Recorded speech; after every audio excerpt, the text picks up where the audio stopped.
kembali bersama Bu Eva dalam belajar matematika SMP kelas 7 semester 2. Kali ini kita berada pada penghujung bab aritmetika sosial, maka kita akan belajar menyelesaikan beberapa masalah terkait dengan aritmetika sosial. Mari kita mulai. Permasalahan yang pertama tentang untung rugi.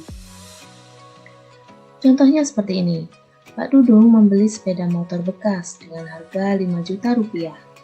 1 minggu kemudian, sepeda motor tersebut dijual kembali dengan harga 5.300.000 rupiah. Berapa persen keuntungan yang diperoleh oleh Pak Dudung? Kita lihat dulu harga beli sepeda motor, yaitu 5 juta rupiah dan harga jualnya 5.300.000 rupiah. Bisa kita lihat bahwa harga jual lebih tinggi daripada harga beli, maka bisa kita hitung keuntungan yang diperoleh dengan selisih harga jual dan harga beli.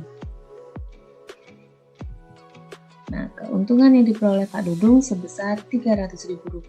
Sekarang kita ubah ke dalam bentuk persen. Caranya kita bagi Rp300.000 dengan harga mula-mula atau harga beli sebesar 5 juta rupiah, kemudian kita kalikan dengan 100%. Nah, di sini Rp300.000 keuntungan dari Pak Dudung tadi ternyata setara dengan 6%. Mari ke permasalahan yang kedua tentang harga jual dan harga beli. Mehmet, seorang pedagang kaos kaki, dia membeli 2 kodi kaos kaki dengan harga Rp500.000. Mehmet menghendaki keuntungan 25% dari seluruh penjualan kaos kaki. Maka kita diminta menentukan harga penjualan satu pasang kaos kaki. Baik, kita cari dulu apa yang diketahui dari permasalahan tersebut. Sudah ada harga beli untuk 2 kodi. Nah, 2 kodi ini sama dengan 40 pieces ya. Baik, keuntungannya yang diminta Mehmet adalah 25%. Kita akan hitung dulu harga jual 2 kodi. Di sini persentase harga beli itu pasti 100% ya. Nah, kalau dia menghendaki untung berarti persentase harga jual berarti persentase harga beli kita tambah persentase keuntungan menjadi 125%. Kita kalikan dengan harga mula-mula atau harga beli, diperoleh harga untuk 2 kodi sebesar Rp625.000. Ini harga jual ya. Kemudian kita cari harga jual sepasang kaos kaki. Tinggal kita bagi 2 harga jual 2 kodi dengan 40. Nah, jadi nanti Mehmet harus menjual kaos kaki tersebut masing-masing Rp15.625.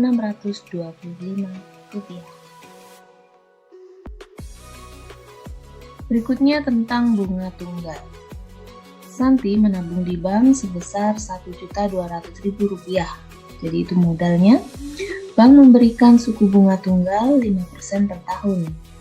Berapa lama Santi menabung jika saat ini saldo tabungannya menjadi Rp1.290.000. Jadi itu saldonya ya. Tidak selamanya yang ditanyakan itu B ya anak-anak. Bisa juga berapa lamanya dia menabung, bisa juga ditanyakan modal atau tabungan mula-mula. Baik, kita akan bahas permasalahan berikut. Tadi yang diketahui modalnya Rp1.200.000, sedangkan saldonya Rp1.290.000 dan suku bunganya 5%. Di sini bisa kita lihat modal dengan saldo ada selisih ya.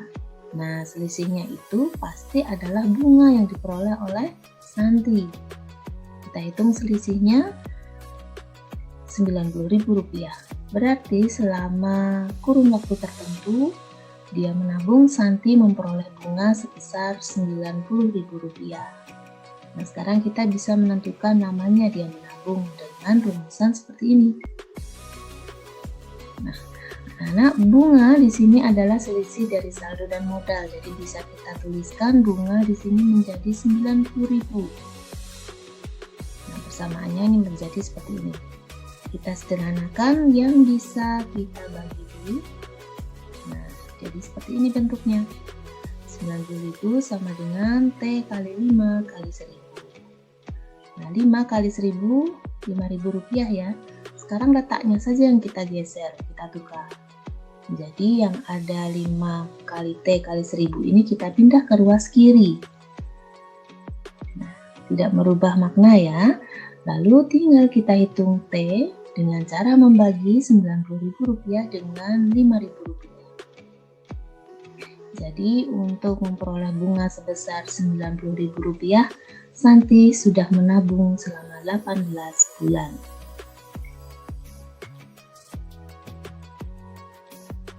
Permasalahan keempat tentang pajak UMKM. Ya, Tuan Agus memiliki usaha kecil sebagai pedagang tas.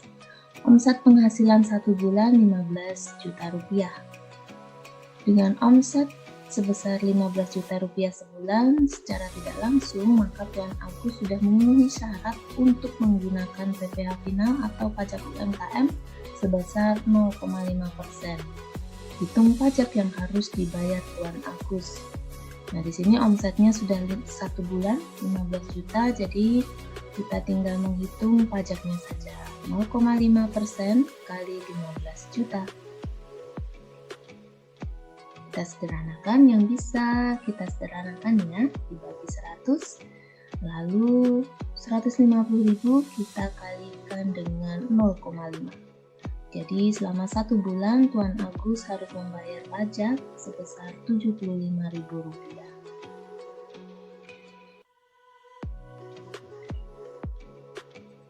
Berikutnya tentang pajak pertambahan nilai. Via membeli sebuah mobil baru dengan harga Rp170 juta. Harga tersebut ternyata masih terkena pajak pertambahan nilai sebesar 10%. Hitung pajak yang harus dibayar Via dan harga mobil setelah terkena pajak. Baik, yang pertama kita hitung adalah PPN-nya. 10% dari 170 juta adalah Rp17 juta. Kemudian kita tentukan harga mobil setelah kena pajak. Di harga mula-mula 170 juta kita tambah dengan 17 juta. Ya, jadi Via harus membayar mobilnya sebesar Rp187 juta.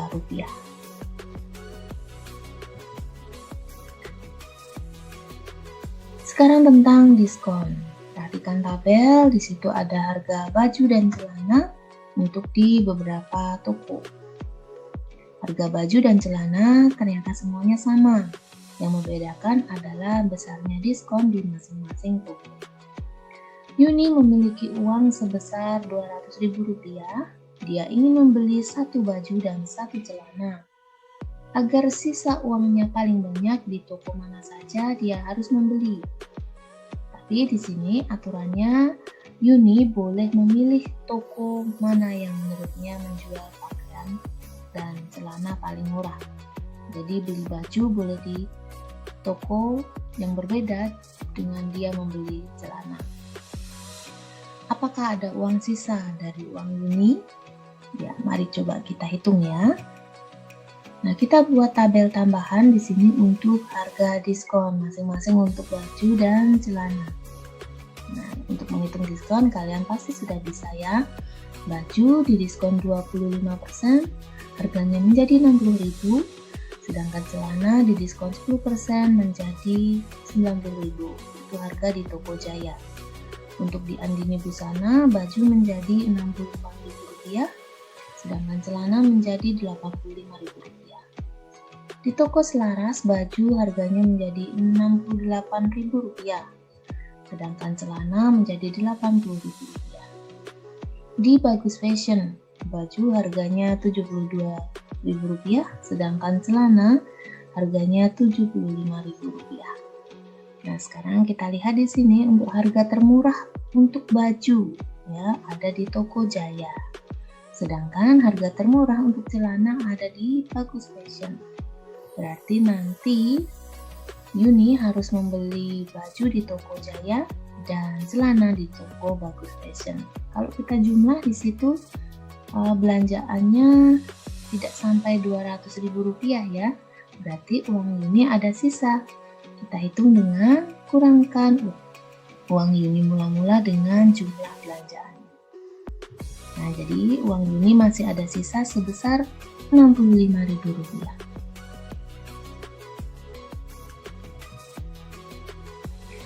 Berikutnya tentang bruto neto Tara. Nah, sepertinya kita sudah sampai di penghujung ya. Oke, diketahui satu kaleng makanan memiliki tara 15%. Jadi ini yang diketahui tara ya. Tara tersebut setara dengan 0,3 kg. Jadi 15% dari brutonya itu adalah 0,3 kg. Berapa bruto satu kaleng makanan tersebut? Wah, ini baru ya yang ditanyakan bruto. Kemudian tentukan berat makanan di dalam kaleng alias neto. Jadi yang diketahui hanya tara, kita diminta menghitung bruto dan neto. Bisa tidak ya? Baik, coba kita selesaikan. Persentase bruto, meskipun tidak pernah ditulis dalam soal, kita harus tahu bahwa persentase bruto itu pasti 100%. Oke, nah berarti kalau untuk menghitung bruto, kita bisa mencari dengan cara seperti ini. Karena yang ditanyakan bruto, maka 100 letakkan di atas, dan tara yang diketahui di sini kan persentase tara dan berat tara. Jadi yang di bawah ini harus setara nih. Nah, apa yang diketahui kita tulis di sini. Baik, brutonya 100, persentase taranya 15. Kita kalikan dengan 0,3 kg. Nah, 0,3 bisa kita ubah menjadi 3/10 untuk memudahkan kalian menghitung. Kita bisa membagi 100 dengan 10 dan 15 kita bagi 3. Hasilnya adalah 10 dibagi 5 atau 2 kg. Itu untuk brutonya. Sekarang kita bisa menghitung neto. Ya, 2 kg atau bruto kita kurangkan dengan taranya yang diketahui tadi 0,3 kg. Hasilnya adalah 1,7 kg. Nah, apapun yang ditanyakan ternyata cukup mudah ya, bisa kita selesaikan untuk materi bruto, neto, dan tara. Nah, terima kasih untuk anak-anak yang sudah menyimak pembahasan beberapa contoh permasalahan terkait aritmetika sosial. Sekarang kalian bisa masuk dalam penilaian KI 4 untuk menyelesaikan LKPD 4.9. Kita akan berjumpa kembali di pertemuan selanjutnya. Terima kasih sudah bergabung dan menyimak video dari Bu Eva. Semoga video ini bisa bermanfaat buat kalian mempelajari materi aritmetika sosial. Sampai jumpa anak-anak, tetap semangat, tetap jaga kesehatan. Salam.